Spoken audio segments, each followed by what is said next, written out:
Nadiad collector કચેરીમાં જન્મનો દાખલો લેવા આવેલી મહિલા ફૂટીને રડી પડી। મહિલાએ હોબાળો કરતા મહિલા પોલીસે શાંત કરવાનો કર્યો પ્રયાસ। એક જન્મના દાખલા માટે 25 દિવસથી ધક્કા ખવડાવવામાં આવતો હોવાનો મહિલાનો આરોપ।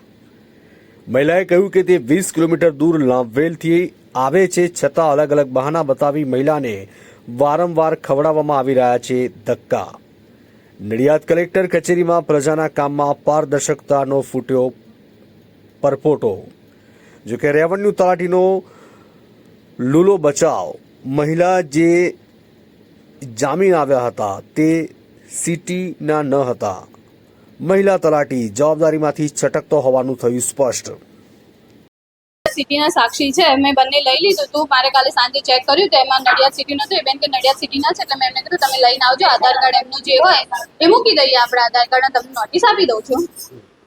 એવું નથી, અમારે મુદત હોય છે, આપવાની હોય છે, મુદત આપી લીધી, કાલે મુદત આપી લીધી। બેન તમારી ફાઇલ લેવાઈ જ ગઈ છે, અહીંયા કેસ ચાલી જ ગયો, તમારી પહેલી મુદત એ પતી ગઈ છે। એમને એવું કીધું પેલા સાક્ષીનું આધાર કાર્ડ લઈને આવો, નડિયાદ સિટીને તમને આપી દઈએ નોટિસ।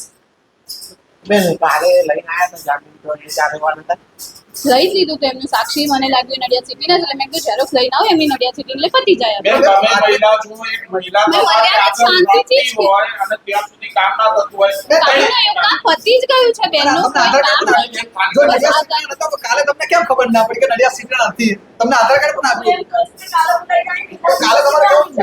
એટલે એમને એવું કીધું કે નડિયાદ સિટીના છે સાક્ષી, એટલે ભૂમિકા હા ઓળખો રેવન્યુ તલાટી તમારું શીલા મિસ્ત્રી।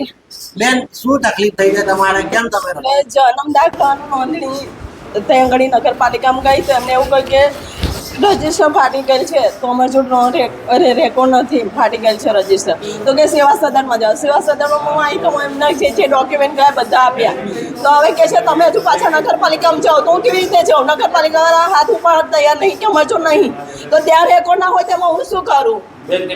અને જન્મ દાખલો કેટલા વર્ષનો જૂનો હોય? આજે મારે 46 વર્ષ, આ 46 વર્ષ જૂનો દાખલો હું ગઈ, મારે તો 60 ઉપર જ જે થાય એ 60 ઉપરથી જ મળે ને। હું આ 15-25 દિવસથી ધક્કા ખાઉં છું। હમણાં હું જો આ લઈને આવી એટલે કે બે સાક્ષીને લઈને આવો, બે સાક્ષીને લઈને આવ્યો। મારે ઘરે કોઈ નવરું ના હોય, બધા જોબ વાળા કરતા હોય, ઉંમરવાળા માસી હતા, અમને બિચારા ચલાવું રિક્ષા ભાડું કરીને લઈને આવી એમને।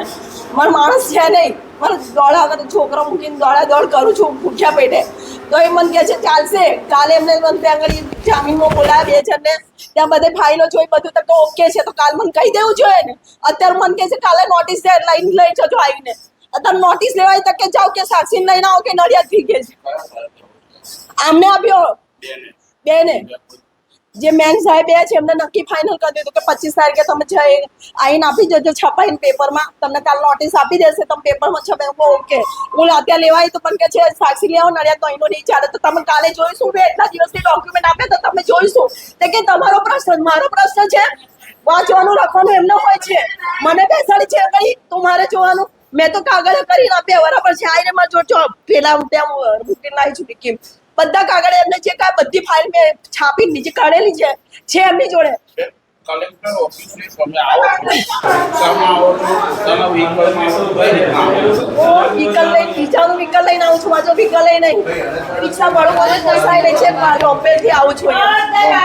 તેના માટેનો દાખલો બનાવો, જન્મ દાખલો તેના માટે કરાવવાનો, મારે ફાઇલ ઉપર એના માટે બહાર જવાનું? હા, બોમ્બે કેટલા કિલોમીટર થાય બેન?